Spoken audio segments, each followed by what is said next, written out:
Fence.com.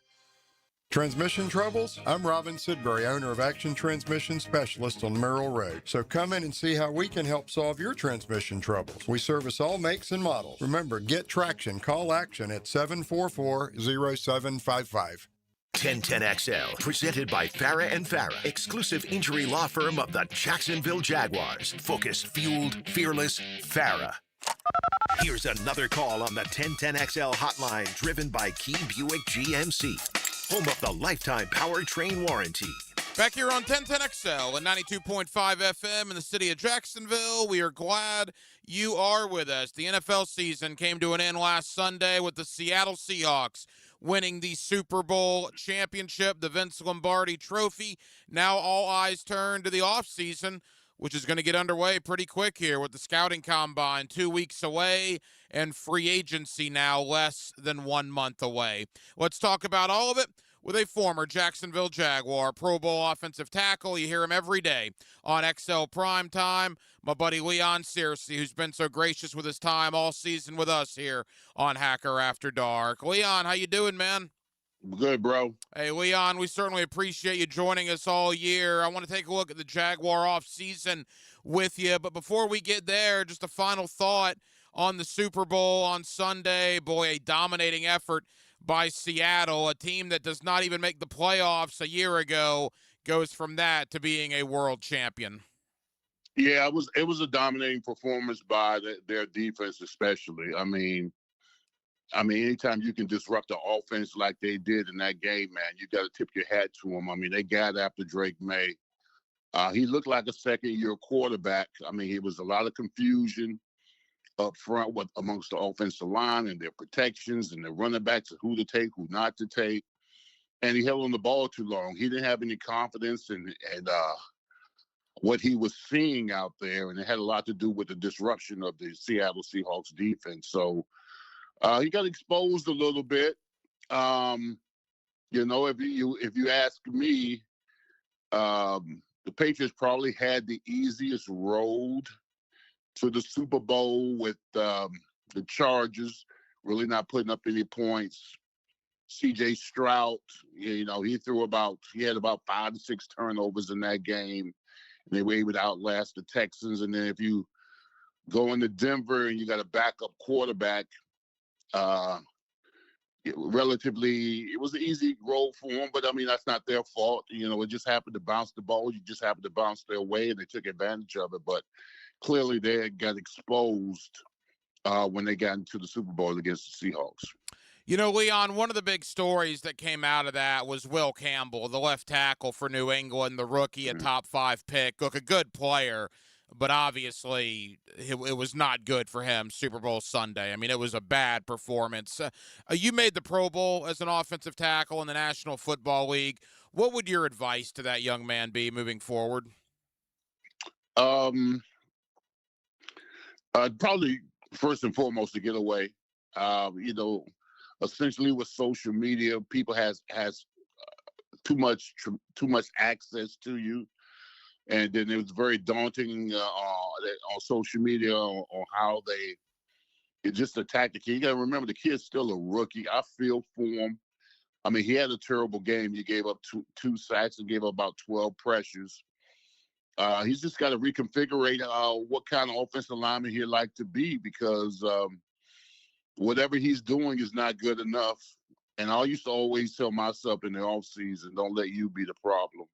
I used to look at myself in the mirror and say, don't let you be the problem. And he was the problem in the Super Bowl. Not just him, but collectively the offensive line. But, you know, if he wants to sustain a lifestyle or a livelihood in the NFL, he's definitely got to play better than the way he played in the Super Bowl. Former Jacksonville Jaguar offensive tackle Leon Searcy. All right, the season is over. Let's kind of take the offseason in slices. We'll certainly have you back on around the time free agency gets underway. We'll see where the dust settled. First and foremost, though, we're a month out from the end of the Jaguar season. Most NFL teams now have been off for over a month. Off-season conditioning begins for a lot of teams in mid-April, about 2 months away. At what point, Leon, do, I guess, the vacations stop, and do you start getting back into the weight room, getting ready for the next season? Um, well, for a lot of these guys, the season ended in early July. More than likely, I mean, I don't know. I'm talking in my era.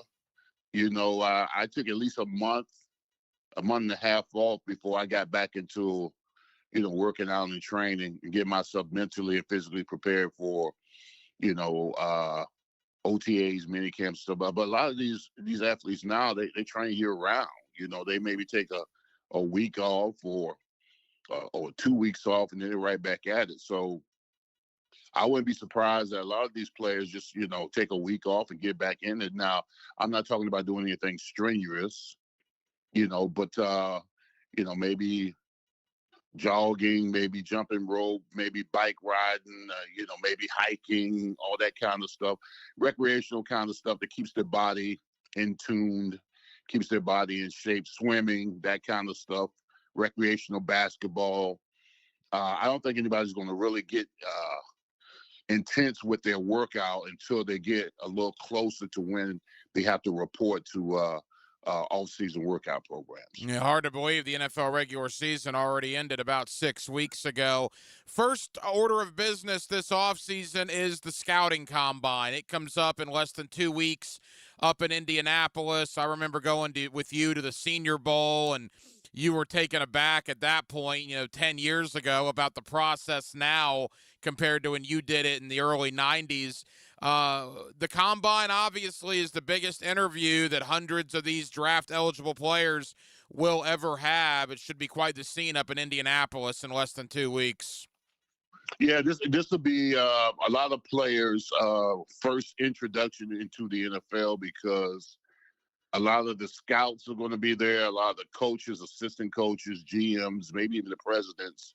A lot of these guys are going to be taken individually and be interviewed. I mean, I had to go through the same process when I was in 1992, but I had already been equipped by a lot of my teammates that had already gone through the process. So they had already told me what to expect going into the interview process. And they just asked you questions. One of the biggest questions that they ask you, Hack, is that will money change your desire to play football? That's one of the major questions that's asked to you. Do you love the game? And will money affect that? And I always said, no, I love football. I love competing. I love getting after it. I put in the work. I put in the time. I desire. I love. I mean, of course, I didn't give them the. I mean, that wasn't scripted. What I gave them what I truly felt in my heart. And trust me, most organizations that want to draft guys in the first round, they want to hear that. They want to hear that money will not distort your ability to love and desire and play football. So I think that's going to be one. And of course, there's going to be other questions asked to you about your personal life. What kind of relationship do you have with your parents and all that other kind of stuff? What do you want to do after football? All those kind of stuff. But the major question they're going to ask you, Hack, is that will money change your desire to play football? And the crazy thing, too, for a lot of these guys at the combine, they're going to talk to upwards of 15, 20 teams, and it's almost like speed dating, right? You get about 15 or 20 minutes with each team, and you go from room to room to room. It's quite the deal. It is. It is like speed dating. I like that analogy. But everybody's not going to love you, Hack. You really don't have any. I really didn't have any idea that the Steelers were ultimately interested in me. As well, you know what? Probably I did because the national championship game, my mama told me Franco Harris sat next to her during the game. So that should have let me know right then and there. But no, yeah, because you're going to do the process. You're going to be there about 3 or 4 days. So you're going to have the medical, you're going to have the actual combine, and then it's going to be a day that's dedicated to you going to different rooms because they have their runners come down. You're in the lobby. They say, hey, listen, the Saints want to meet with you in room such and such. And then after you finish that, another runner come, hey, the Rams want to see you. So you may, in one day, you might hit about somewhere between 5 to 10 organizations just talking to you pretty much about the same questions. But you just got to be thorough, be on time, Don't turn them down. Whatever you do, you make every one of those interviews. The last thing you want to do is not be professional and not show up to that meeting. So, yeah, I would definitely tell guys that. Final moments with Leon Searcy. Not only are the draft-eligible players at the Combine, agents are at the Combine. And like you and I talked about in the last couple of weeks, with free agency less than a month away, Leon, there are going to be conversations in Indianapolis where deals can literally be done under the radar, of course. And that's why we see on March 9th so many deals getting agreed to so quickly.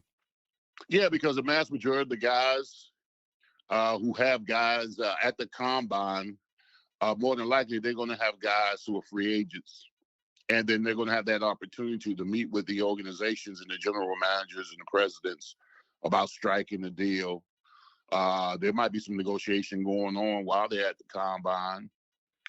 So, yeah, I wouldn't be surprised at all. I know my agent at that particular time was Rosenhaus.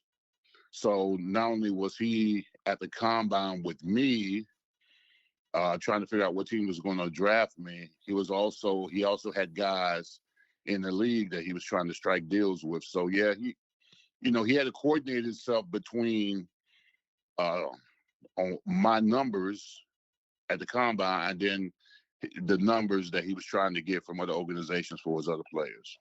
Leon, we'll have you back on in a couple of weeks. The week of free agency is when we'll kind of start things back up a little bit in the offseason. But, the next time you and I talk, let's begin with Greg Newsome, Montaric Brown, the two corners, both set to hit the market on Monday, March 9th. What do you think the futures are for Newsome and Brown here in Jacksonville?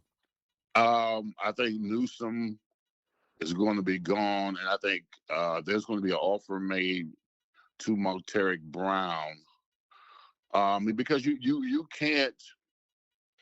Interceptions matter, and if I'm not mistaken, I believe he had 5 during the season. He's an impactful player. Here's the one thing you can't do, Hack. I mean, as much as you want to talk about the cap and money and all that kind of stuff, you can't lose impactful players on your team. If you got guys who made an impact last year, like the ATNs, the Devin Lloyds, and the Montaric Browns, those type of guys just don't grow on trees, bro. You just can't make the assumption that, okay, we'll groom another guy to play just like him because our coaching staff does that kind of stuff. Yeah, that could be a little bit, that could be a bit arrogant. That could be a bit forth-seeing that you do coach and you do an amazing job at coaching. But at some particular point, the guys who made the impact for this team, you got to find a way to sign them. You got to ask guys to restructure those type of deals and get it done, because I'd rather go with a guy who is that.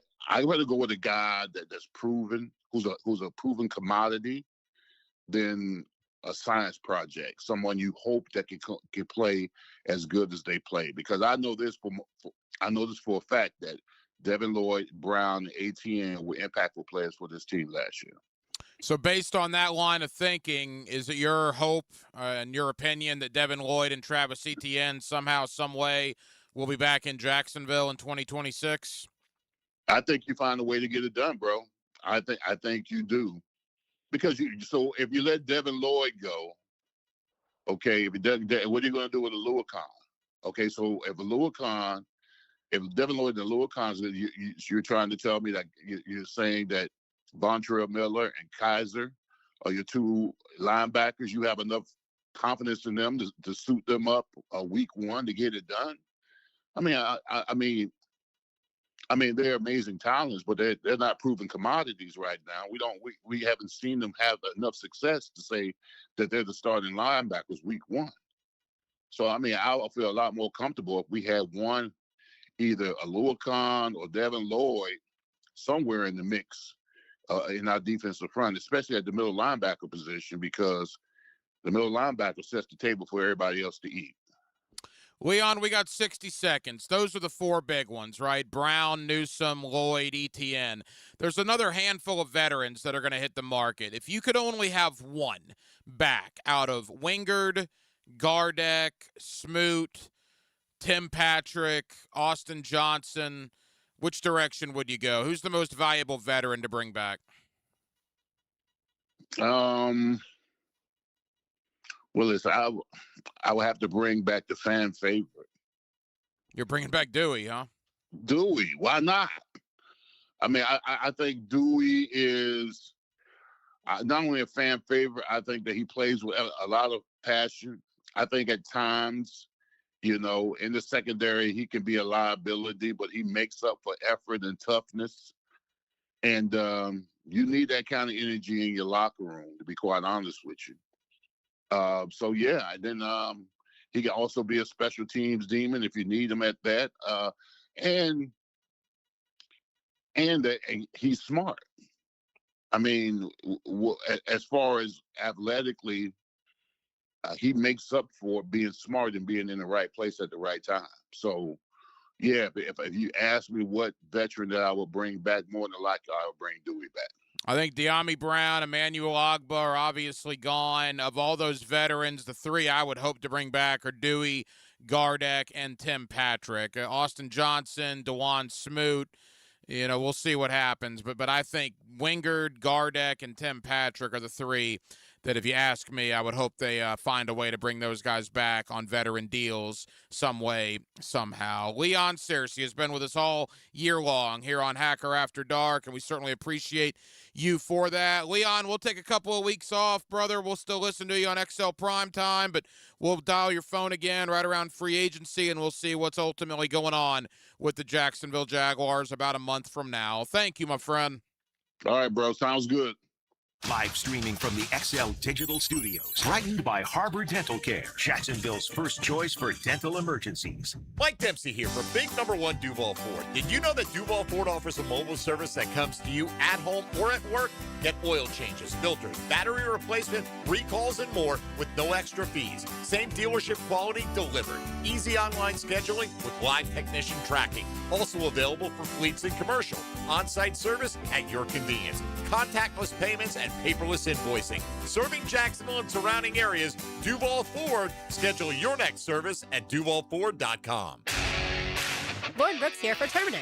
When mice and rats show up in your home or business, they can be a real pain. You need them out fast, before they have time to multiply. Terminix knows how to shut down rodents and will keep them from coming back to wreak more havoc. When rodents show up, so does Terminix. Don't live with a rodent problem, Terminix it. Visit Terminix.com today to schedule a free inspection online just like I did. That's TERMINIX.com. TERMINIX.com. You waited forever for your new fence. Then, strangers show up. Subcontractors rushing the job. Sent by the company you trusted. Frustrating, right? Superior Fence and Rail promises better. Their professionally trained builders deliver quality you can trust. No subcontractors, no shortcuts. Just the superior craftsmanship your home deserves. When you're on the fence, about a fence, SuperiorFenceandRail.com. Did you know that an annual coating inspection can extend the life of your building by years? Catching early signs like hairline cracks, fading, and moisture intrusion helps prevent costly repairs down the road and keeps your property looking its best. Our team at Performance Painting helps you stay ahead of maintenance with professional inspections and long-lasting coating solutions. Protect your building, protect your budget. Go to performance-painting.com to schedule a free inspection. Performance Painting, repair, protect, preserve. Performance Painting!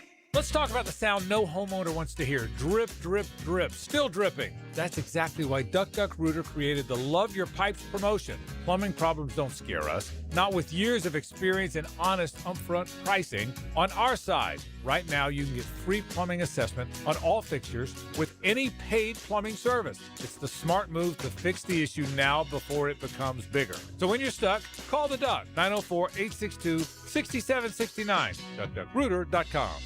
Mortgage rates have dropped. They're expected to move lower. Home sales momentum is building. So now's the time to get your home ready to maximize your sales price. It's time to call Chad and Sandy, the proven experts to sell your home. Maybe you have concerns about putting your home on the market and getting it sold. Well, let me alleviate those for you. There's a real quick solution. Chad and Sandy guarantee your home sold or they will buy it. Call 414-6200 or go to chadandsandy.com. You'll find out for yourself. Chad and Sandy, the local real estate experts I trust and recommend with the sale of your home or mine. Using their proprietary Market Max system, Chad and Sandy guarantee your home sold at an agreed-upon price and deadline, or they will buy it. Anthony and Mary in Palmco said, we needed to sell our home to move closer to family, but low cash offers weren't cutting it. Since we'd only bought a year earlier, options felt limited, but not for Chad and Sandy. Call Chad and Sandy today, or log on to chadandsandy.com. Hi, I'm Dr. Natalia Bannister-Roby, President and CEO of ECS for Kids. Thanks to the players, we're helping families rise above generational poverty through early childhood education and holistic family support. It's 26 days until the players. 1010XL, presented by Farah and Farah, exclusive injury law firm of the Jacksonville Jaguars. Still present, ready. Farah doesn't flinch. 5, 4, 3, 2, 1.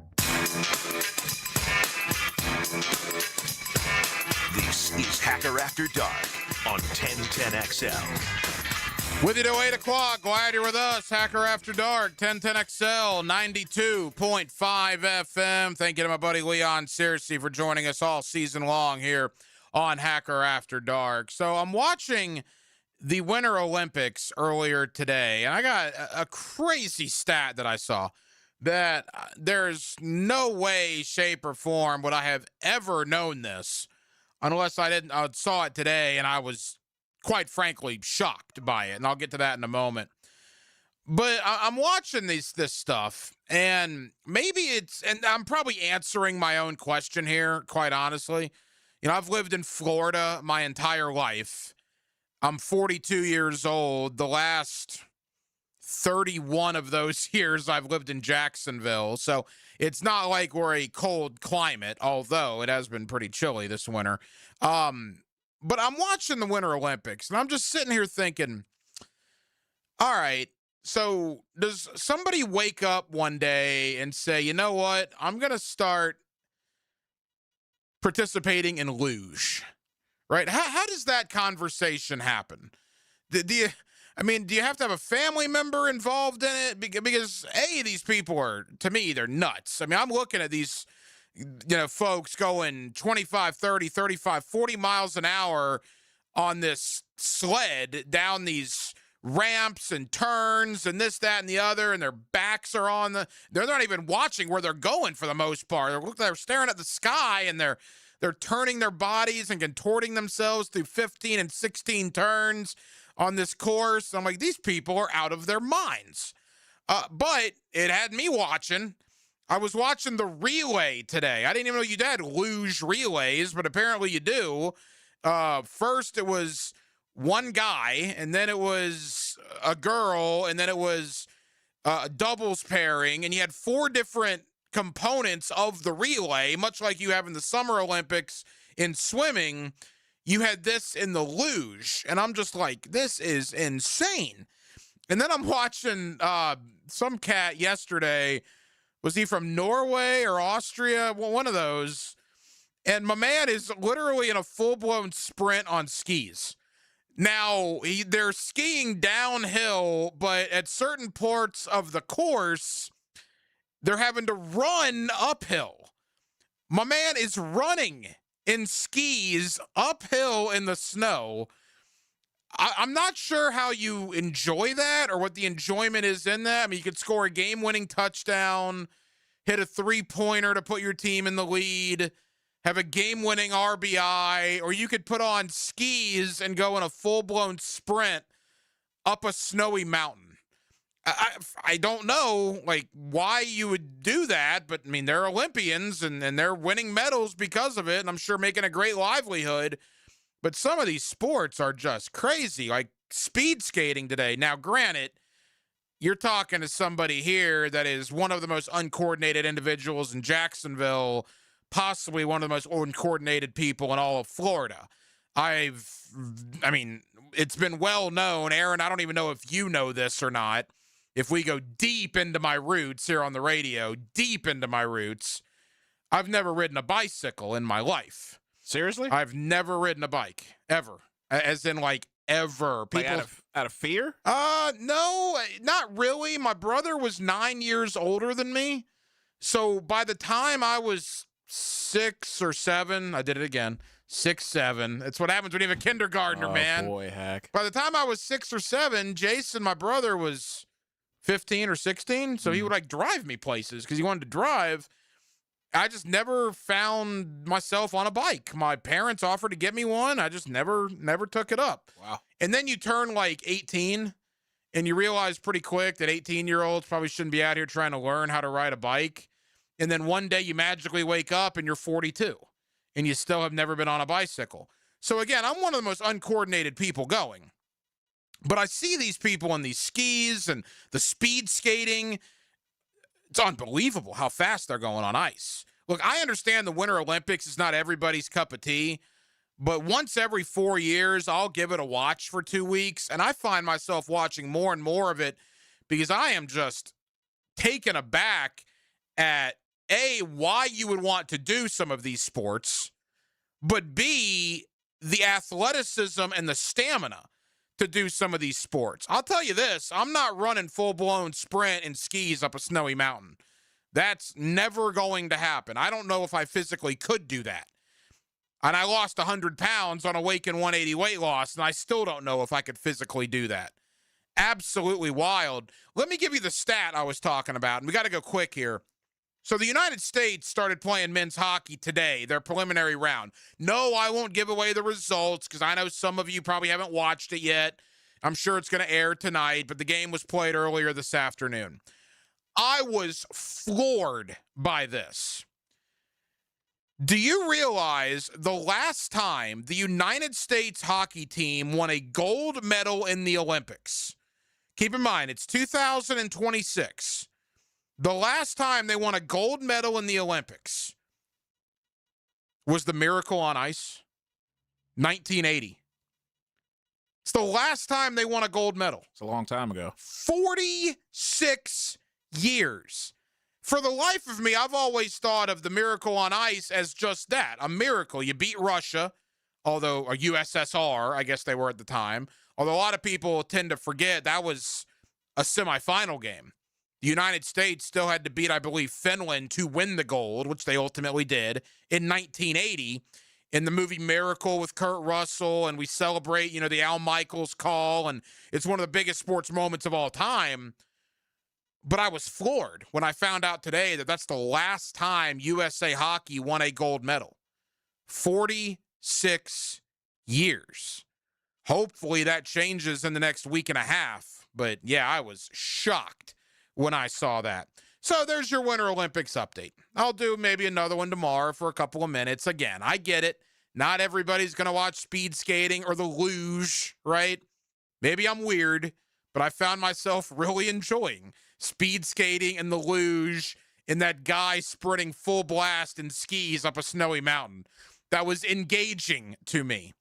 Also, the Austria guy who won a gold medal who completely ripped off his shirt and did the Hulk Hogan pose in 10-degree weather. I guess it was his final Olympics. He's 40 years old. He's retiring. So he got half naked after he won, full-blown, chest, hair, everything, and just started flexing in the snow after he won the gold. That was, again, interesting to me. You don't see that every day. So I've enjoyed the Winter Olympics for what they are. What this is Hacker After Dark. We're with you till 8 o'clock. We're glad you're with us here on 1010XL and on 92.5 FM. Coming up in the 7 o'clock hour, NFL Draft Talk, Justin Mello of the Draft Network. He was down in Mobile for the Senior Bowl. He will be up in Indianapolis for the Scouting Combine in a week and a half. We'll talk Jaguar Draft. We'll talk prospects as well. Also a little NBA talk later on in the 7 o'clock hour. Trevor Lane, the host of the NBA Front Office Show, as we have reached NBA All-Star Weekend, right? It begins tomorrow. NBA All-Star Weekend has arrived. The dunk contest, the three-point shootout, and everything that comes with that comes up this Saturday. We're glad you're with us. Hacker After Dark right here. It's 1010XL, and it's 92.5 FM. It's the Super Bowl of stock car racing. The most anticipated moment in racing. The Daytona 500. NASCAR is revved up by the Plumbers and Pipe Fitters Local Union 234 on Jacksonville's NASCAR station, 1010XL. Bro, have you heard about the hottest and newest sports league in town? Vanguard Sports League isn't just VIP, it's the standard. Smoke-filled tunnel intros, cool benches with canopies, big scoreboards, championship rings, and convenient locations all across Jacksonville. Oh, and Mascot Potty's there hyping everyone up every game. No wonder it's the talk of the town. Spring and summer registration now open. Search VanguardSportsLeague.com today. Get geared up for your golf weekend with Dan, Jeff, and PGA pros on Brunch with the Tour. Expect anything different? Tuesday morning at 8:30. Teed up by Clearwater Irrigation on Jacksonville's Golf Station. 1010XL. Like many football fans in Jacksonville, I love defense. I am attorney Lee Lockett, and I'm here to tell you that defense in the courtroom is important as well. That's because penalties for DUI are much more serious than penalties on the gridiron. If you or someone you know is facing a DUI, call us for a free case analysis now. Know before you blow 858-9818. Put my more than 20 years of experience to work for you. Office is Jacksonville, serving all surrounding counties. Call 858-9818 or go to knowbeforeyouBlow.com. Now here's my love. Newsflash, gang. Valentine's Day is coming, so guys, you gotta get with the program. And let's think outside the candy box. It's the Big Orange Chorus. They're back. You know the deal. The guys come out, they serenade your girl. 2 songs, a rose, a large Hershey's Kiss, a greeting card, a photo with the group. All you got to do is call 355-SING or go to BigOrangeChorus.com. That's BigOrangeChorus.com. Virtual Valentine's also available, but order today at BigOrangeChorus.com. Hello, this is Father Nicholas Lowe, and this month I want to talk to you about welcoming the winds of change in your life. But so often, when we see the winds of change coming our way, our immediate response is to fight it. Friends, when you see things in your life changing, when the winds of change are coming your way, don't fight it, but embrace it. Recognize that God is stirring you up so that you too can soar like an eagle. For more inspiration, log on to stjohnthedivine.com. Quality work is sometimes hard to come by these days, and if you want quality in a fence that'll last, make the call to Duval. Duval Fence, that is, a good Jacksonville company with good Jacksonville people committed to quality service. If you need a fence for your home, for a business, anything, just call Duval Fence at 260-4747. Give them an idea of what you're looking for, and they'll take care of the rest. Property fence, privacy fence, pool or pets. Make sure you call Duval Fence today. The Brown Family YMCA in Ponte Vedra Beach is better than ever. Come experience our new renovated spaces, including an expanded wellness center with upgraded state-of-the-art equipment, recovery solutions, brand new locker rooms, and the Horsell Center for Health and Well-Being, all designed to help you feel your best. And now you can join with no joining fee. Plus, enjoy your 4th month free. There's no place like this place. And you'll love what's new. Visit the Brown Family YMCA in Ponte Vedra Beach. Low mortgage rates are back. Listen, Loan Pronto has fixed rate mortgages with APRs as low as 4.89%. It's the lowest in years. Hey, gang, Prosser here. Smart homeowners are taking advantage of this while they can. If you got stuck in a 6% loan, you can lower your payment big time. Or you can keep your primary mortgage intact, get cash out, equity with Loan Pronto's rapid equity loans. One homeowner just got $250,000 out of their home. They paid off all their credit cards, some car loans, and cut their monthly expense by $2,000. Call now. See what option works best for you, but don't miss this big rate drop of 2026. Ask about new home loans, VA loans, full cash out refis, or their famous rapid equity loan. You can close in less than 2 weeks. You may be able to skip your next 2 house payments altogether. Call 904-999-1508 or visit loanpronto.com. No hard credit pull. 904-999-1508. Equal housing lender, NMLS 1661781. APR for well-qualified buyers. Visit NMLSConsumerAccess.org. 1010XL, presented by Farah and Farah, exclusive injury law firm of the Jacksonville Jaguars. When it's game time, Farah doesn't flinch.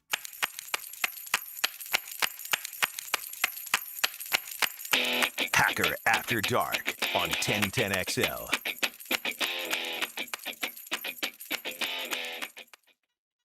This just in on Hacker After Dark. All right, so how about this? Kind of a surprise to me.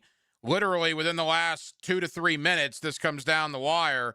Ole Miss quarterback Trinidad Chambliss, a guy that was within a couple of whiskers of winning the national championship this past year, has been granted a 6th season of eligibility by a Mississippi State court judge, clearing the way for him to play in 2026.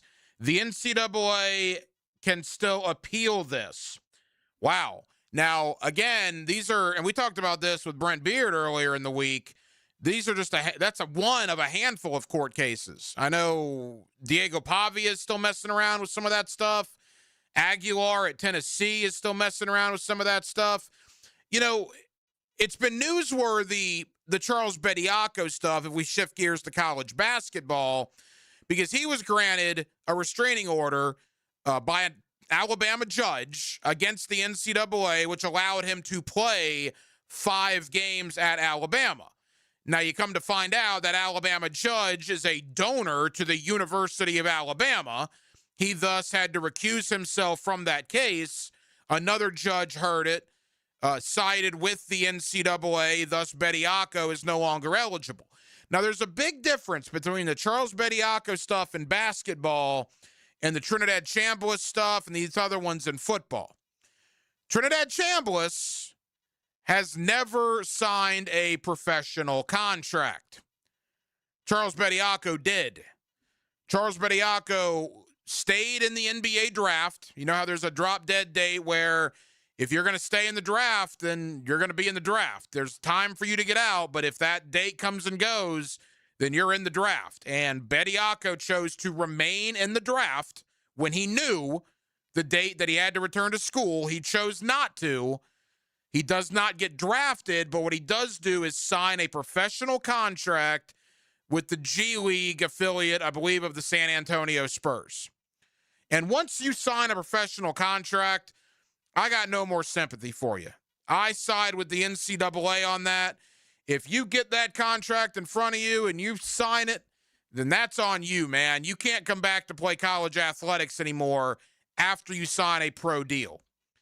Trinidad Chambliss, it's different. He's obviously never signed a professional contract. And a lot of this stuff, Chambliss, I believe, was citing some issues back in 2022, I want to say, with an injury, and there was a red shirt question. That's where all this stuff is coming from. Red shirt questions, injuries. There was a junior college situation with Diego Pavia that was an issue for him. All of that stuff, I'll have a conversation with you on if you want to get granted another year of eligibility.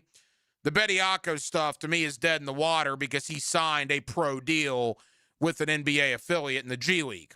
But from a college football perspective, I mean, Trinidad Chambliss was playing out of his mind towards the end of the year. This is humongous news for Ole Miss. Now, as it says, the NCAA can still appeal this. One would think they might appeal it, but again, the news is Trinidad Chambliss has been granted a 6th season of eligibility by a Mississippi State court judge. No, not the Mississippi State Bulldogs, a Mississippi, state court judge, clearing the way for him to play in 2026. Big news there. We'll see what happens as a result. So Trinidad Chambliss will not be in the NFL draft. There's 319 guys that hope to hear their name called on draft weekend that are all going to Indianapolis for the Combine. And of the 319, I saw my buddy Jamal St. Cyr of Channel 4 tweet this out. Want to give credit where it's due. I believe 6 local guys from our area, either Southeast Georgia or right here in Northeast Florida, are going to the Combine, including, obviously, Carson Beck, including Jack Pyburn, among others. And we'll talk about Carson Beck. We'll talk about some prospects. Caleb Banks at Florida had a ridiculously good Senior Bowl. What about this draft class? Positions of strength, positions of weakness, and Jacksonville having 4 picks on day 2. Is day 2 a good spot to be in this year's draft? Justin Mello has been one of our draft guys for years. He's with the Draft Network, and he joins us next on a Thursday night here in Northeast Florida. We're glad you're with us. And for Baloo, it's Hacker After Dark. Radio professionals. Facial. That's just me not being able to speak. Holy smokes. Yeah. Hey, buddy, I've only been doing this for 20 years. Achievers dash for... That's ridiculous. 1010XL. One more time, I promise. When you're faced with damage in your home from water, fire, or mold, you need a team with the expertise to fix it right. RestoPros. A locally owned, nationally backed franchise that's here to help you when you need them. A team that does it right the first time. RestoPros. Remember, you don't have to use the insurance company's preferred contractors. Get it done right by a licensed professional you can trust. Call 904-201-9151 or go to RestoProsNEFlorida.com. That's RestoProsNEFlorida.com. RestoPros. Give a unique gift this Valentine's Day to that special person in your life with a custom-made candle or body care product from Wick, a candle bar. Locations in San Marco and Jax Beach. It's not girl talk, it's sports talk. Let's talk football. Tom McManus adds his helmet to the heels with Lauren Brooks and Taylor Dahl. Afternoons 2 to 4. Fought for you by Green Law Group on 1010XL. To infinity and beyond. The Jacksonville Icemen are back in town for Toy Story Jersey Night as they take on the Savannah Ghost Pirates February 14th at 7. It's a magical leap as the Icemen wear specially Toy Story-inspired jerseys that evening. Don't miss the family fun for Toy Story Jersey Night this Saturday at 7. Tickets at Ticketmaster, JacksonvilleIcemen.com or call 904-602-POD. Iceman hockey is hashtag Sub-Zero. The flagship station of the Jaguars. WJXL AM Jacksonville Beach. WJXL FM Jacksonville Beach. Bud Light and everyone at Anheuser-Busch want to remind you to get home safely every time. People are counting on you, on the road and at home. Plan ahead with safe rides, and don't forget to hydrate between beers. Bud Light encourages everyone to enjoy responsibly and socialize safely. Attention Northeast Florida golfers. Save hundreds on golf at premier local courses and support youth development. The First Tee of North Florida Tour Card is your key to big savings and making a difference. For just $99, you'll unlock discounted golf and offers at top courses and local businesses all year long. Plus, every Tour Card purchase helps fund programs that build character, confidence, and life skills for kids in our community. Grab your Tour Card today at tourcard.org. Skilled trade jobs are booming. You can begin a high-pay, high-demand career right now through the Northeast Florida Builders Association. Their apprenticeship program provides paid training in some of the most highly sought-after skilled trades. Work full-time in carpentry, electrical, HVAC, or plumbing, plus earn a 10% raise every year. And the classes, 100% tuition-free. Apply online starting March 10th and start your new career now at NEFBAapprenticeship.org. Are you in the doghouse or maybe have a special occasion soon? It's funny how Kuhn Flowers can take care of any situation. Max Fink here, and anytime I've needed to make her happy, I rely on Kuhn Flowers to make that happiness happen. There's only one, KuhnFlowers.com. Get ready to break on through this Valentine's night. Experience the Ultimate Doors Tribute live at Thrasher Horn Center February 14th. Get tickets at thcenter.org. 1010XL, presented by Farah and Farah, exclusive injury law firm of the Jacksonville Jaguars. Focus, fueled, fearless, Farah. Here's another call on the 1010XL hotline, driven by Key Buick GMC, home of the lifetime powertrain warranty. Back here on 1010XL and 92.5 FM in the city of Jacksonville. We are glad you are with us. We have a Super Bowl champion in the Seattle Seahawks as the season has officially come to an end. But that NFL wheel, it doesn't stop spinning. We're 2 weeks away from the NFL Scouting Combine in Indianapolis, and we're only a month away, in fact, inside of a month now, until NFL free agency. Let's talk about the Jaguars. Let's also look at the draft class. I mentioned the Combine, and of course the draft comes up April 23rd, 24th, and 25th in Pittsburgh, Pennsylvania. Justin Mello of the Draft Network has been one of our draft guys for years, and he's always kind enough to join us here on 1010XL. Justin, how we doing, man? Doing well, Ryan. Appreciate you for having me on. As you said, the NFL wheel doesn't stop spinning, so as much as we enjoyed that Super Bowl, it's on to the Combine, free agency, and the NFL draft. 3 major events coming up quickly on the calendar. Yeah, very quickly, no doubt. And you and I haven't spoken in a couple of months, Justin. I'm curious, before we really begin here, Just your overall thoughts on the Jaguars. Year number one with Liam Cohen, obviously from a 4-win team to a 13-win team. What were your thoughts on what Jacksonville accomplished in 2025? I mean, you've got to consider it a resounding success, right? I mean, anytime you improve your win total by 9 wins, win 13 games, win the division, go to the playoffs, it was a huge success for Liam Cohen in year one. And, getting Trevor Lawrence, I think, back on track and looking like a franchise quarterback was really the key to the season. And it's really why I think they brought in an offensive-minded guy like Cohen. He did just that, and he did a great job filling out his staff as well. What they did on defense, it's big that they're able to retain Anthony Campanile here as the defensive coordinator after he got some head coaching interest. The future is bright in Jacksonville. They should be really excited about what they did this season, but they should also be excited about, what they should continue doing in 2026 and beyond.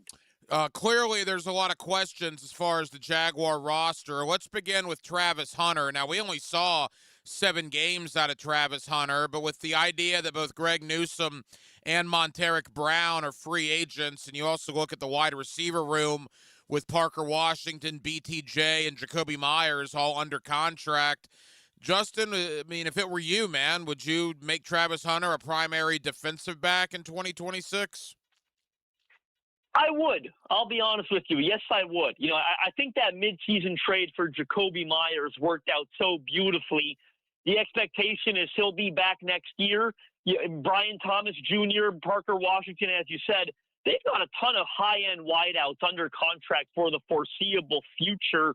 Then you look at that corner room, and it's looking pretty bare. I think certainly there's no debate whether that Travis Hunter is probably best utilized at corner. They need him more at corner than they do at wide receiver based on the current makeup of their roster.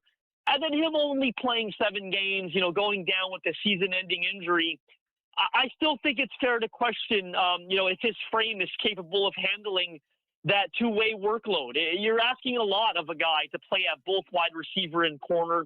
It obviously didn't go swimmingly in year one, given the disappointment that surrounded the season-ending injury. So as he, gears up for his sophomore season, I think they've got to sit down, look themselves in the mirror, all people involved, from general manager to head coach, and say, what's the best position we could put him in for success, to make sure he stays healthy and available and that we're getting the best, bang for our buck. I know they gave up a lot to go get him, and initially, that was done with having him play both ways in mind. But I think as they sit down and reassess this situation, they should come to the most logical conclusion and say, hey, we love what we have at wide receiver. We're 3-4 deep at that position. The Jacoby Myers trade, midseason deal really changed the math for us there at that spot. We're looking a little empty at the cornerback room. We need to make sure that we've got some dynamic players there, especially playing in this division. Some young quarterbacks, Cam Ward, CJ Stroud. Obviously, the Colts were having success in the passing game when Daniel Jones was healthy. They're going to need to get better at that corner spot. And one way they could do it is through that in-house solution. We've got Travis Hunter on the roster. We know he's a natural corner. Let's go ahead and allow the young buck to kind of focus on one position and really help us fill out this roster. Justin Mello of the Draft Network. Yeah, it's interesting. Travis Hunter only played 7 games. Caleb Ransaw, who the Jaguars took in the 3rd round, did not play a snap in the regular season due to injury, and both of those guys are expected to be back and healthy at the beginning of 2026. Justin, I want to get into this year's draft class with you in a moment, but looking back on last year's Jaguar draft class, outside of Hunter and Ransaw, obviously the guy that really stood out was Bashal Tootin, the 4th-round pick from Virginia Tech. And I want to bring up he and linebacker Jack Kaiser, because obviously there's questions about the futures of both Devin Lloyd and Travis Etienne here in Jacksonville, as both are said to hit free agency. Would Tootin be a suitable replacement for Etienne, in your opinion? And what's your thought on Kaiser getting an opportunity to maybe replace Devin Lloyd? Yeah, when I look at Tootin, he had a really nice regular season, in my opinion, right? Ends up producing 307 rushing yards as a rookie. Bit of a limited sample size, just 83 carries compared to Etienne's 260. but he did run for 5 touchdowns. You know, they trusted him certainly in the red zone and to hit big plays. I'm a fan of his long-term outlook. I was glad when they took him in the 4th round. I thought they were getting a potentially dynamic player there at 104th overall. I think the big question when you talk about replacing Etienne is the frame. You know, came in at about 5'9", 209. Does he have the frame for a 3-down workload? Is he really someone that can replace, 300 touches? Again, Travis Etienne with 260 carries, but he also had about 36 receptions. So you're talking about a guy, again, touched the ball nearly 300 times. I don't know that Bashal Tune's a 300-touch kind of guy. I don't know that frame kind of leans itself to it. So if they do let Etienne walk, again, I'm excited about what Tune could do, but I do think it would have to be more of a 1-2 punch. Now, is that a guy like LaQuint Allen, who they doubled down in the 7th round? He had 94 yards on 23 carries last year. Smaller sample size, obviously, but actually averaged more yards per carry than Tune did, right? Getting in that 4.1 range. I like him. Free agency is strong class of running backs. Do they bring in a guy like Tyler Algier, who's going to be more affordable, I think, than Etienne, and would probably be a nice pairing with Tune as sort of the power, short yardage back, if you will. The draft, again, I think there's a decent class of mid-round backs. They're going to have options.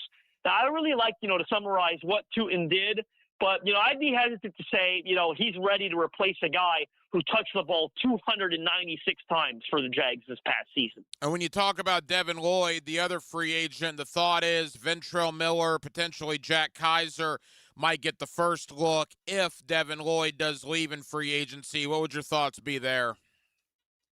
Yeah, I thought Kaiser was an interesting prospect coming out of out of Notre Dame. He was athletic, comes downhill, fires with aggressive intent. Didn't see a whole lot of him this past year, right? I think he'd be taking a bit of a risk. He ended up appearing in 14 games, was mostly limited to special teams. That's a big-time projection, even a bigger projection than the one that we just discussed at running back. I like what Devin Lloyd has done for this defense. He had another 81 tackles this year. He's been a workhorse, since they drafted him out of Utah in 2022. This is a guy who had 3 straight 100-tackle seasons from year 1 to his 3rd year. And this past year, I think the only reason he didn't have his 4th straight 100-tackle season is he missed a couple of games, right? If it's a full 17-game season, he's got 4 straight 100-tackle seasons. That's a lot of production to replace. And then when you're projecting it with a guy who made 5 tackles on defense last year as a rookie, 5 solo tackles, and Jack Kaiser, you're asking a lot. You're asking a lot. And I think the world of Anthony Campanile as a defensive coordinator. But for me, I think they probably need more of a sure thing if they're not bringing Devin Lloyd back.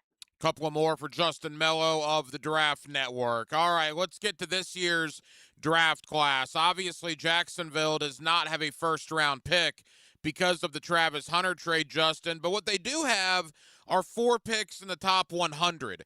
People seem to forget that trade they made with Detroit last year during the draft, where they secured 2 additional third-round picks. So as it sits right now, Jacksonville is picking 56th, 81st, 88th, and number 100. That's pretty good considering they don't have a first-round selection. Absolutely. And that's going to allow GM James Gladstone to address the needs that he feels he has throughout the roster, right? Like it certainly helps make up for not having a first-round pick.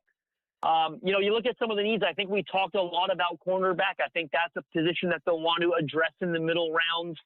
I think depth all throughout the defensive line, the offensive line, are a couple of spots. If they do end up losing Devin Lloyd, Travis Etienne, certainly linebacker and running back could join that list. I think defensive tackle, they got to get better up there. Maybe another weapon at tight end. But they're going to have the draft capital all throughout, as you mentioned, to try to address some of the holes that might be created through free agency here.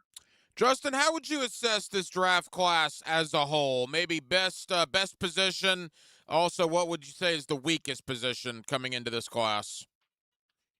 I do think it's lacking premium talent at the top. I think that's going to be the consensus opinion all throughout the NFL draft landscape. There's questions about the edge rushers. They've all got very different body types. Really interesting dynamic there. what's going to happen at edge in the top 10. You could say the same about wide receiver from, upside questions up to positional value in terms of, can Mekhi Lemon play anything other than the slot? You've got Carnell Tate ceiling questions. Jordan Tyson's got injury concerns. A lot of it, at the top, it's a one quarterback draft, right? It's Fernando Mendoza. And there's not even a guarantee that another quarterback goes in the top 32 at all. I think it's a relatively weak class when it comes to premium talent. But I do think there are some bright spots. When I think of positions of strength, edge being the premium position that it is, I think there's a lot of talent throughout that top 100. Even getting into that second and third round, guys like Zion Young out of Missouri, LT Overton out of Alabama. I look at the receiver class again, even though it lacks top-end talent. I think once you get to that second and third round, Gurmy Bernard out of Alabama, Malachi Fields, Notre Dame, Chris Brazell out of Tennessee. There's a lot of talent, and they come in all types, all body shapes and sizes as well, right? If you want dynamic vertical speed stretchers, you've got those guys. If you want, man coverage beaters or, high football IQ receivers that know how to win and find spots in zone coverage to exploit, I think you've got those as well. So I think there's a lot of depth at the intriguing positions like wide receiver and edge. I think D-tackle, the interior defensive class, is a relatively strong one as well. Lee Hunter made a big impression at the Senior Bowl. You've got guys even in the top 100 range where Jacksonville could use a pick there, like Rayshawn Benny out of Michigan is a guy that I'm higher on than most. So I think there's some good depth at key positions. If there's one negative, if you will, it's that the top-end talent, top 10, top 15, certainly leaves a little to be desired when compared to other years. Justin Mello of the Draft Network. Justin, as we wrap up, you mentioned the Senior Bowl. All indications were Florida Gator defensive lineman Caleb Banks also made quite the impression at the Senior Bowl. Absolutely. Caleb Banks was outstanding, the Florida defensive tackle. First step explosiveness. He's quick. He's strong. He could overwhelm with power. I would say for my money that Caleb Banks might be the first player drafted that was in attendance at this year's Senior Bowl. Him or Tennessee cornerback Colton Hood. I thought they were consistently – and going in, I thought they were the two best players on paper that the Panini Senior Bowl had on their roster this year. And exiting the week in Mobile, I felt the same way. I certainly think Caleb Banks was the best player in attendance. And look, Jacksonville, not having a first-round pick is probably going to hurt because I think he did establish himself as a top 32 guy. But for whatever reason, if he's on the board when they're picking in the second round, I think that would be a no-brainer, Caleb Banks for the Jaguars. Justin, tell the good folks here in Jacksonville about the Draft Network and the incredible coverage you guys have really all season long, but obviously now we're right in your wheelhouse as we're about 2.5 months away from the draft. Absolutely. I mean, scouting reports, mock drafts, exclusive prospect interviews. I just wrapped up the Senior Bowl interview series where I sat down with like 30 of the Senior Bowl prospects for exclusive sit-downs. You name it, NFL free agency coverage, head coaching coverage. We do it all, but certainly, the mock draft machine, take it for a spin. Head over to thedraftnetwork.com. All you need is a free account to run the mock draft. Run your own 7-round Jags mock draft. Tag me on Twitter at Justin M _NFL, and I'll grade your Jags 7-round mock draft. I love interacting with folks on social. So head over to thedraftnetwork.com, take the mock draft machine for a spin, and feel free to show me your mock drafts on Twitter at Justin M _NFL. Justin Mello of the Draft Network. Justin, I know you're busy. Thank you for the time. Let's get back together after the Combine. We'll see how things stand at that point. Appreciate you, my friend. Pleasure, Ryan. You know where to find me. This is 1010XL. Here we go. Ready? 1, 2, 3. Home of the Jaguars. Been in a car crash? I'm local attorney Rick Alexander, and I've made it our mission at the Alexander Law Practice to listen to you so I can fight for the best possible result for you. I've been practicing over 30 years, and our team focuses on guiding you through the entire process. And because fees and reimbursement costs come out at the end of the case, I will never ask you to come out of pocket. For a free review, call 904-400-6600 or log on to alexanderlawpractice.com, Jacksonville. Money pages in your mailbox right Did you know there's local savings sitting in your mailbox right now? Money Pages is packed with real coupons from your favorite local businesses. Save money at restaurants like Al's Pizza, on pet care at Forever Vets, and on entertainment for the whole family at the Alhambra Theater. Plus, make sure to download the Money Pages app for savings on the go. Pages in your mailbox right now. Catch the sights and sounds of the great outdoors from anywhere in the city. Go hunting and fishing with Jeff Logan, Captain Kevin Favor, and Captain Kirk Waltz on the Nimnicht Outdoors Show every Saturday morning from 7 to 10 on 1010XL. Hi, I'm Sean Monahan from Monahan Jewelers in Atlantic Beach, celebrating our 49th annual Valentine's Day sale. Come see our hand-picked inventory of thousands of pieces of fine jewelry, diamonds, and gemstones. This Valentine's Day, we have big discounts with jewelry for any budget. And with interest-free financing, you'll get the jewelry you love with a monthly payment you can afford. Monahans will also give you cash for your unwanted gold or silver, or trade it in for new jewelry and get greater value. Monahan Jewelers Valentine's Day sale with big savings in our entire inventory. Monahan Jewelers in Atlantic Beach. Get in the zone, AutoZone. Welcome to A to Z Savings, our biggest sale of the year. Happy to be here. Can I get some rotors? Would you like brake pads with that? How much are the brake pads? Free with Duralast rotors. Free. Really? Really? Free. I also need some oil. Would you like an oil filter with that? Yeah. How much is that? Free with the oil. Free. Really? Really. Free. It's part of A to Z Savings with hundreds of deals. From A to free.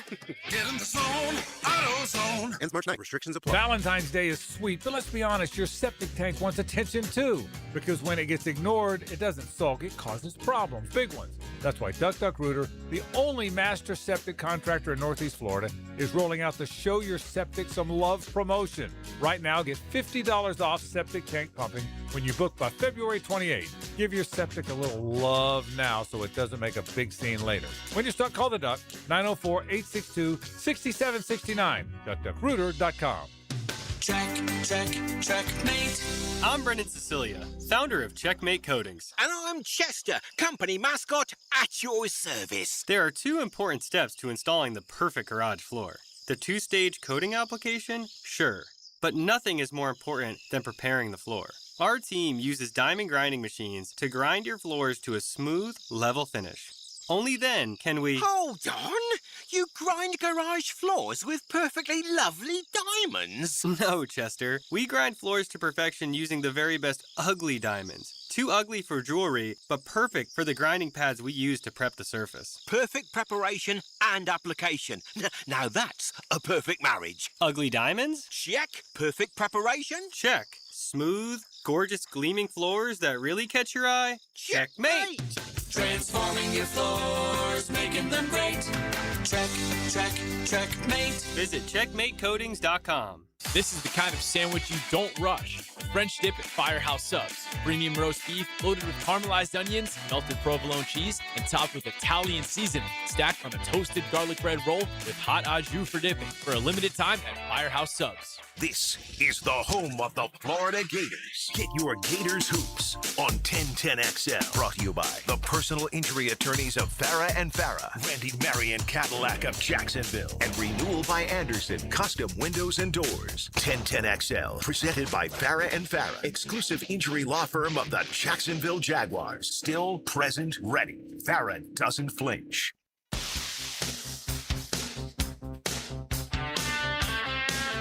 Hacker After Dark on 1010XL. Glad you're with us. Hacker After Dark till 8 o'clock tonight. 1010XL and 92.5 FM. Thank you to Justin Mello of the Draft Network. We'll shift gears a little bit coming up here in less than 15 minutes. A little NBA talk. The association has reached All-Star Weekend.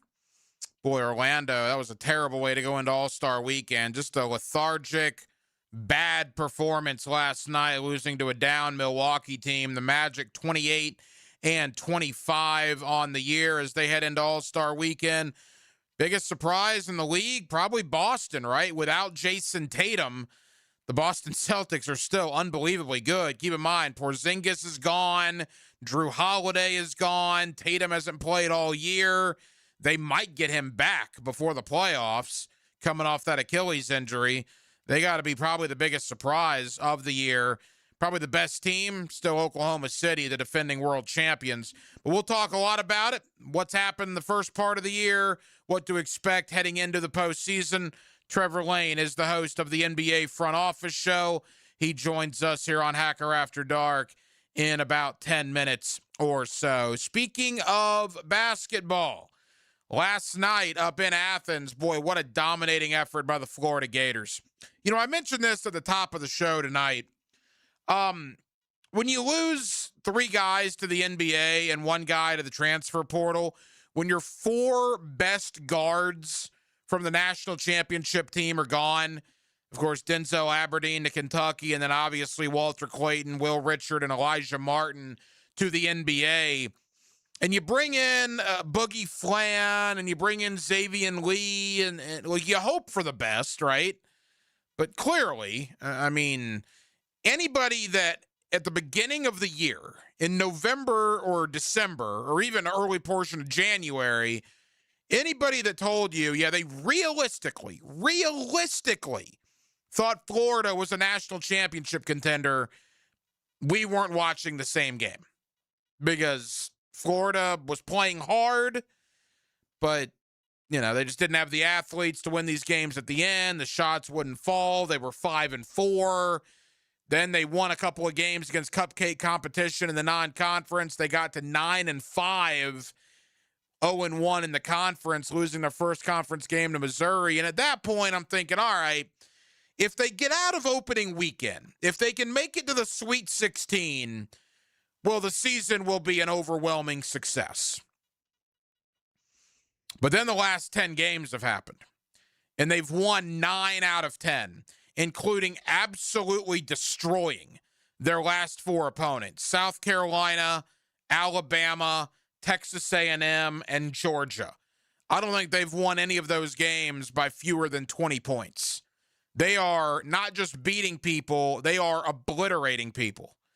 And now all of a sudden, they're 18-6, they're 9-2 in the conference.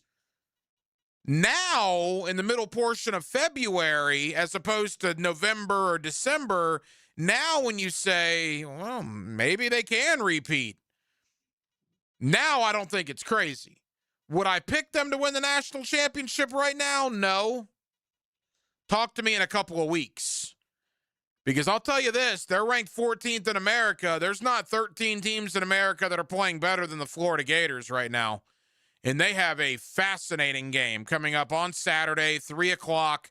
You'll hear it right here on 1010XL and 92.5 FM against Denzel Aberdeen and the Kentucky Wildcats. First place on the line.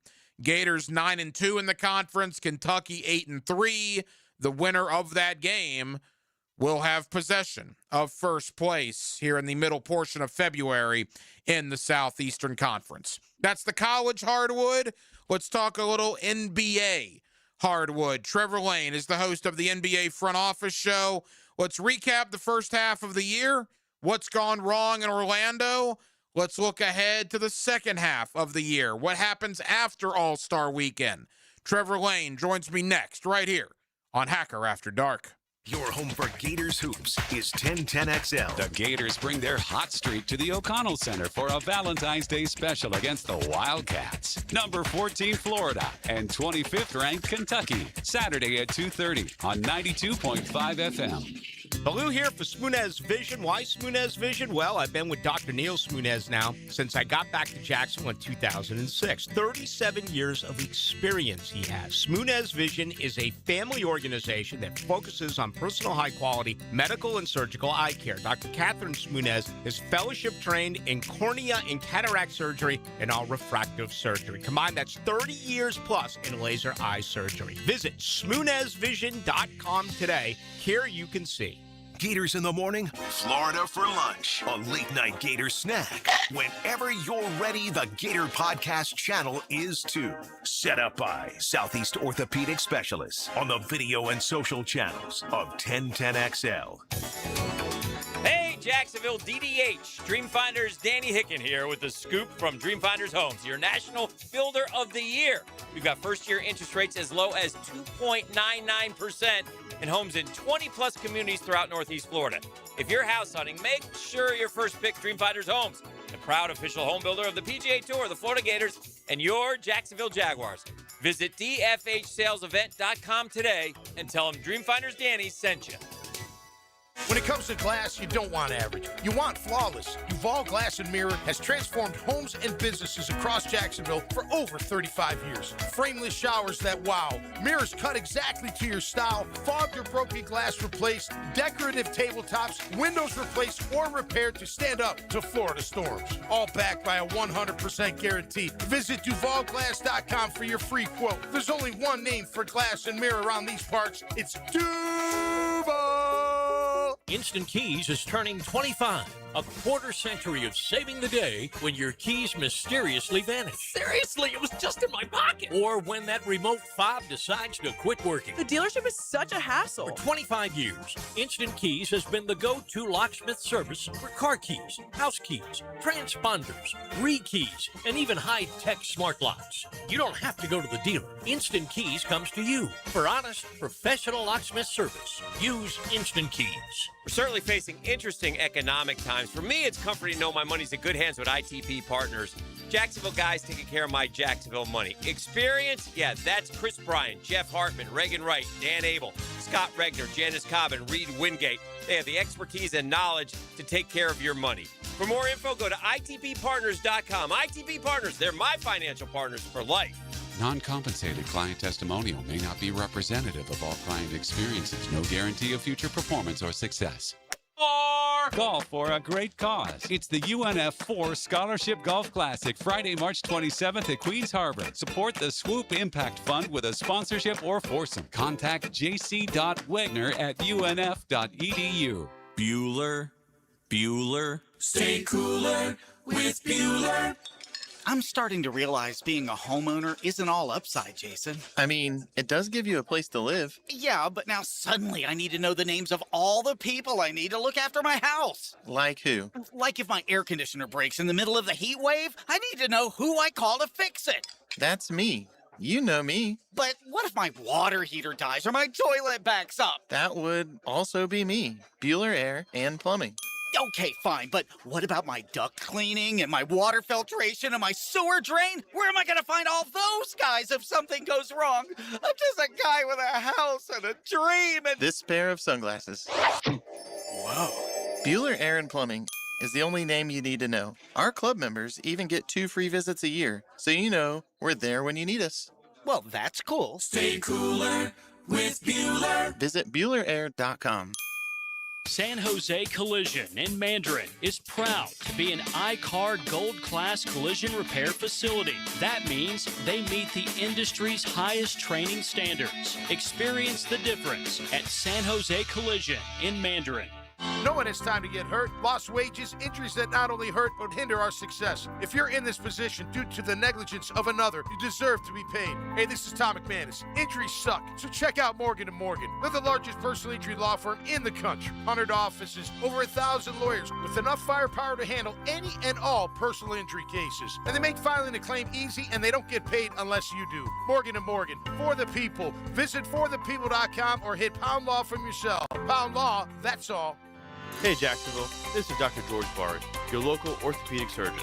In the wintertime here in Jacksonville, it does get pretty cold, and sometimes you wake up with aches and pains in your shoulders and knees. Don't forget to stretch and stay mobilized so these joints don't stiffen up. And if that doesn't work, you can see us at Bari Orthopedics, where we can give you the treatment that you need. Be sure and check out the expertise from Dr. George Bari and the entire staff at BariOrthopedics.com. That's BAHRI Orthopedics.com. Hi, I'm Mac with Baker Glass. If you've got fogged up windows, let me help. We'll replace them with clear, insulated units that brighten up your home. People say we're fast, friendly, and reliable. Just check out our Google reviews. Call me today. Baker Glass. No one treats you better.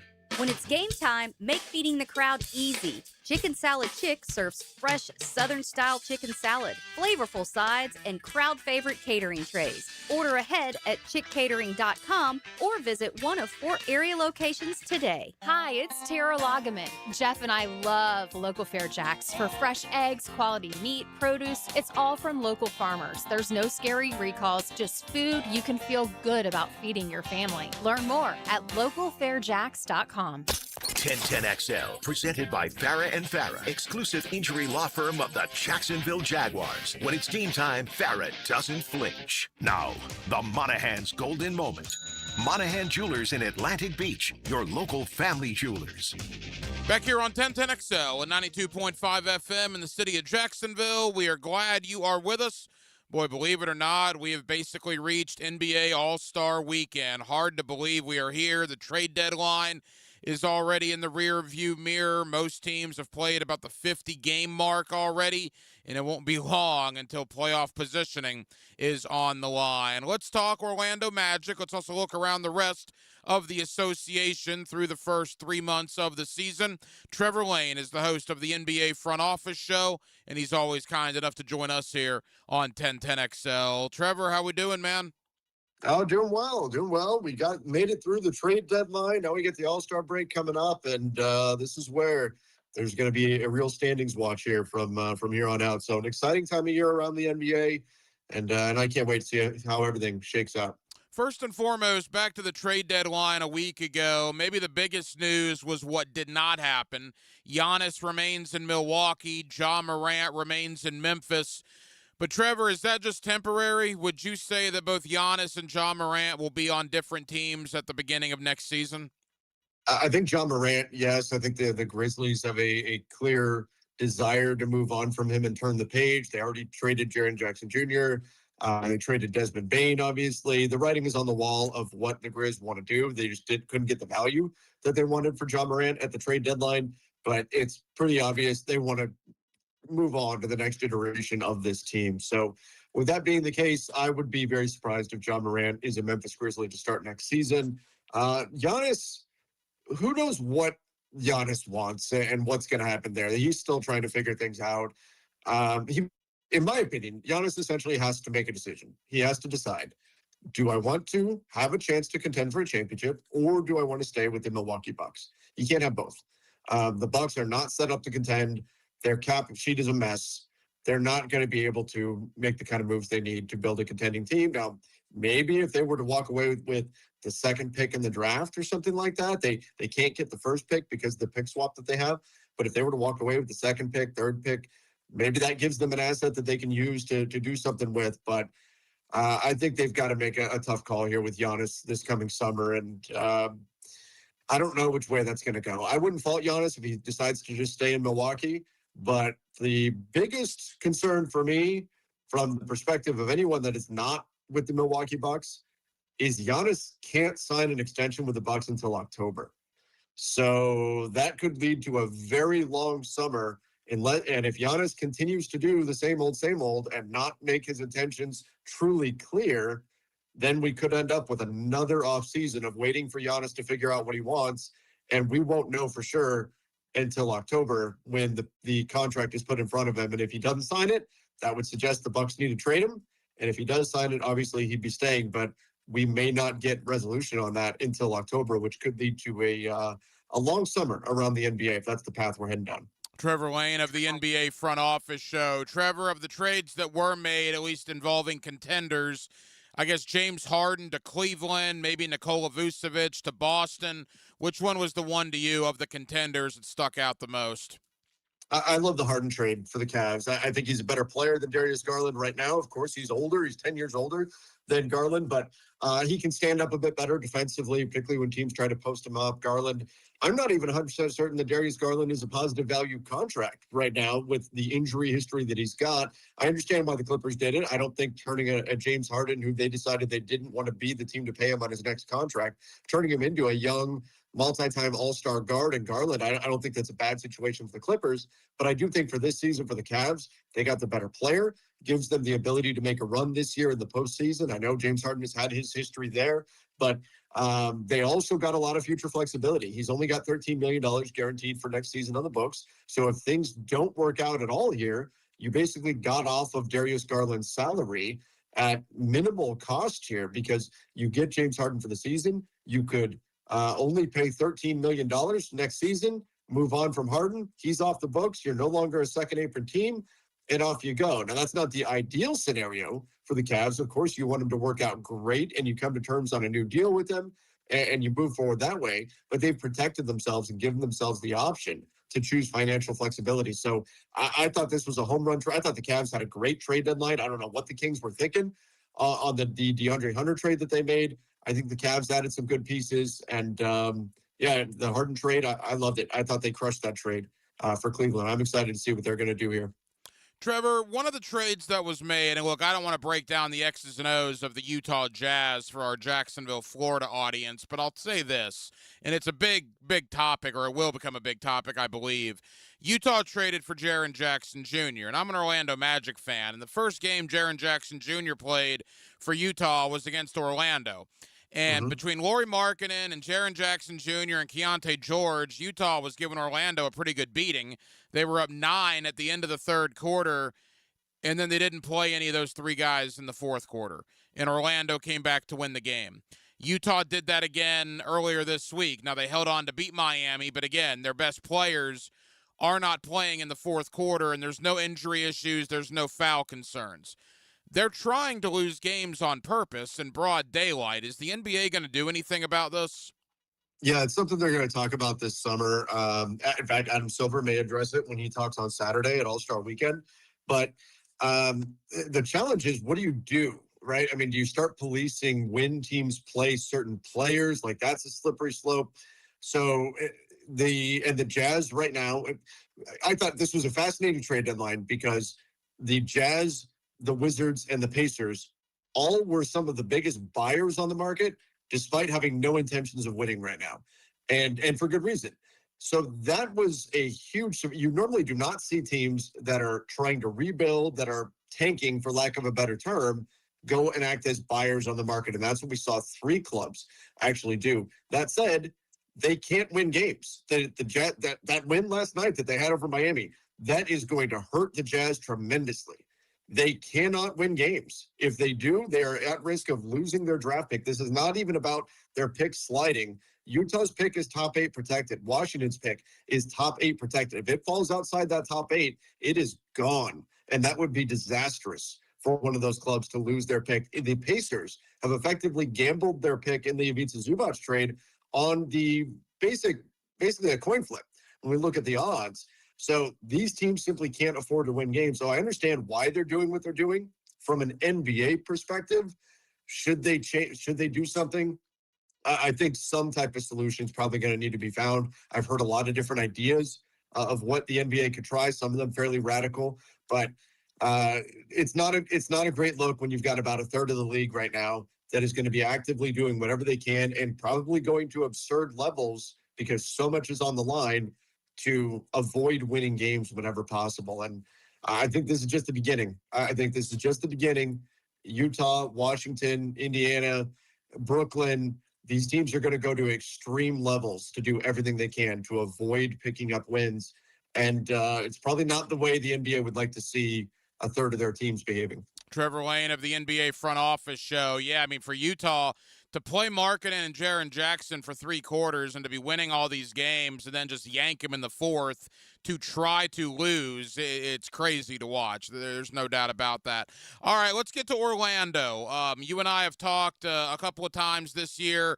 Orlando finally healthy, or I guess as healthy as they've been this season. Franz Wagner just came back earlier this week. Orlando has kept their head above water despite all these injuries. They're still a huge disappointment, 4 games over 500. But if they can just stay healthy, Trevor, they could be in contention for a pretty good spot in the Eastern playoffs. But my gracious, man, that team is just snake bit with injuries year in and year out.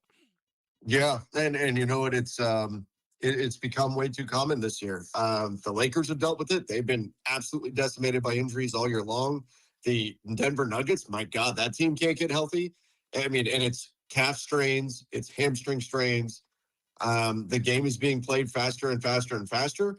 Players, the quick twitch actions that they're having to undergo are becoming part of every single game. The amount of ground they're having to cover, the speed they're having to cover it at. We're starting to see depth become a prerequisite now in the NBA because it's so hard to get a full team actually be available out there on the court. But the Magic absolutely have got to get some luck on the injury front. They've got to get some guys out there healthy together. They want to develop chemistry. They want to develop rhythm if they're going to head into the postseason. The East is wide open. The East is wide open. And so you can't count out the Magic from making a run. They've got to get some guys to start hitting some shots. I know that's been a thing for years. We hope that Des Bane was going to be a big needle mover in that area. And he's done okay, but you certainly need some guys to start knocking down some outside shots. Otherwise, I think that could be, once again, a fatal flaw for Orlando. But get the guys healthy, get them out there. They can defend at a high level. They've done it. But they need their team if they're going to develop any kind of rhythm, any kind of chemistry to allow their offense to start to catch up. Again, it's a big if, but if Orlando's healthy in the postseason and they're 100% full go, where would you put them in the East right now with a healthy basketball team? I'd put them in the grouping outside of the top. I'm hesitating on 3 and 4. So I've got the Pistons, the Knicks, and the Celtics would be ahead of them. I question the Cavs. I think they'd probably be in the same tier as the Cavs if they can really get a. So I'm looking at Cleveland, Toronto, Philly, Orlando as being their own tier. And I think those teams are somewhat interchangeable in terms of where you want to actually slot them. But I'd put them in that mix of a group and just behind that top 3 in the East with Detroit, New York, and Boston. I think it's perfectly if let's say Orlando finishes in, they're only 3 games back right now of the 5 seed. If they finish in the 4-5 matchup and it's Orlando against Philly or Orlando against Toronto or Orlando against Cleveland, I wouldn't put it past the Magic from advancing out of round 1 and heading into round 2. Now, if they slip, right now they're in the 7th seed. They lose the first game of the play-in. They win the second game, and then they're the 8th seed, and they've got the Detroit Pistons in round 1. I don't see the Magic surviving that. So I've got them in that kind of second-tier grouping in the East right now. Is Jason Tatum going to play in Boston this year? It seems like it. I mean, he went and started practicing with the Celtics G League affiliate, so I think there's a decent chance that he does wind up playing. Now, that said, they've made it very clear, if he's not 100%, they will not put him on the floor. So that's the right approach to take. But the fact that he's going to start practicing with the G League club, and we're right now, we still have 30 games plus left in the season. That's a pretty good sign that we're going to see him at some point, especially when you add a whole extra week and change with the All-Star break too, where you get another week to heal without missing any games. So I would be surprised at this point if we don't see him, given the fact that he's returning to practice. Final moments, Trevor Lane, the host of the NBA Front Office Show. Trevor, quickly, let's go out west. Is it still Oklahoma City and everybody else, or are they going to be challenged at some point this year? Yeah, it's OKC, and then if Denver gets healthy, I actually think Denver's got a real shot to knock OKC out in the postseason. San Antonio is right there as well. I just wonder about the experience factor, if that could become an issue in the postseason for them. But Denver has, just been decimated by injuries all season. Aaron Gordon is out right now. They lost Jokic for a while. Peyton Watson is out dealing with a hamstring thing. Christian Brown has missed time. They've had so many guys out. But if Denver can get healthy, they're the club that I think has the best shot at upsetting the Thunder. But I think the Thunder would go into the series as the favorite. Other than that, I think they're the cream of the crop right now. And will be for the remainder of the season. I just look at Denver as the team with the ceiling high enough to where they could take down the Thunder in a 7-game series. Final question. I know you do a ton of work with the Lakers as well. Just your overall thoughts on LA and the future of LeBron James. Yeah, LeBron James, it's totally up in the air. He's a free agent this summer. The Lakers may offer him a contract. They might not. He might accept a contract with them. He might retire. He could go play for another club as well. I think everything is up in the air. The one thing we know for sure is the writing's on the wall. This team is being built around Luka, period. It's Luka Doncic that the team is building around from here on out. And if LeBron wants to come back, it will be with that understanding. And he understands. He has said that himself. He understands that, and I don't think there's any friction over that. But LeBron's future very much up in the air. I've heard that the idea that he needs a retirement tour before he would walk away is not necessarily an accurate one. So we really don't know if he's going to play beyond this year or not. And then if he does, will he be a Laker? All of that is probably dependent upon how the rest of the season goes. Trevor, tell the good folks here in Jacksonville about the NBA front office show and where they can find your coverage.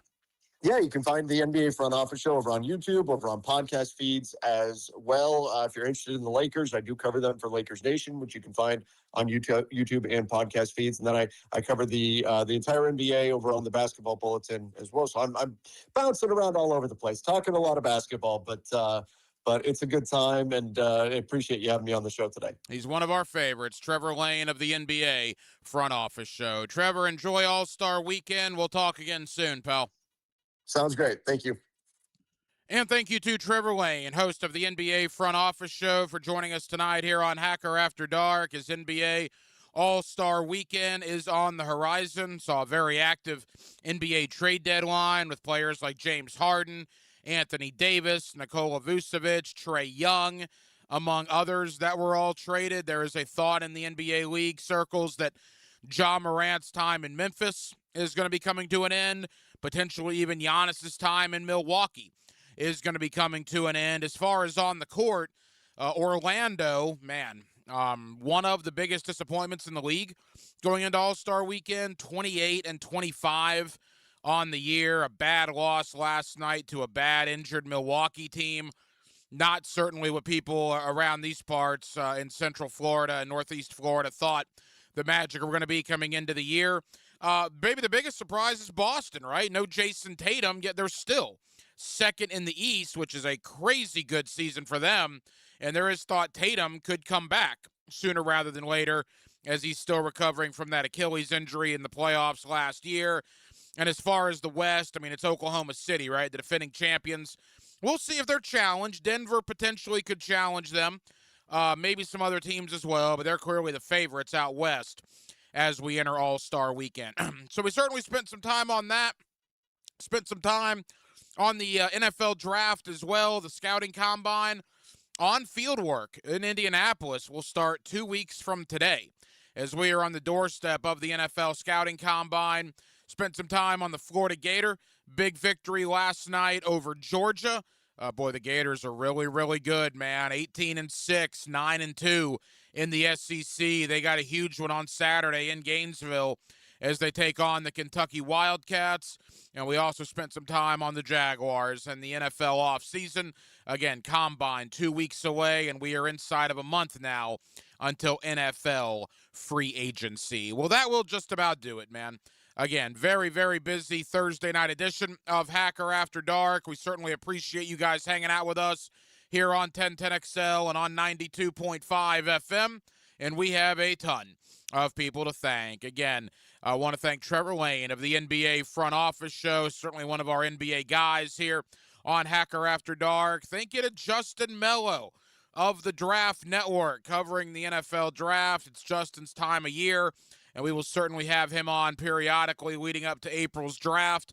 And then back in hour number one, my buddy Leon Searcy, former Pro Bowl offensive tackle for the Jacksonville Jaguars. You get him every day on prime time, and we've gotten him all football season long every week right here with us on Hacker After Dark. Now, we will be back tomorrow night on a Friday to close out the week beginning at 6 o'clock, and we do hope that you join us then. Aaron Williams was your producer tonight. Aaron, great job as always. I'm the hacker, Ryan Green. And again, Jacksonville, thank you for spending part of your Thursday evening with us right here on Hacker After Dark, on 1010XL, and on 92.5 FM. So for all of us here on HAD, have a terrific remainder of your Thursday evening, and we will talk to you again tomorrow night to close out the week on a Friday beginning at 6 o'clock. Until then, good night, Jacksonville.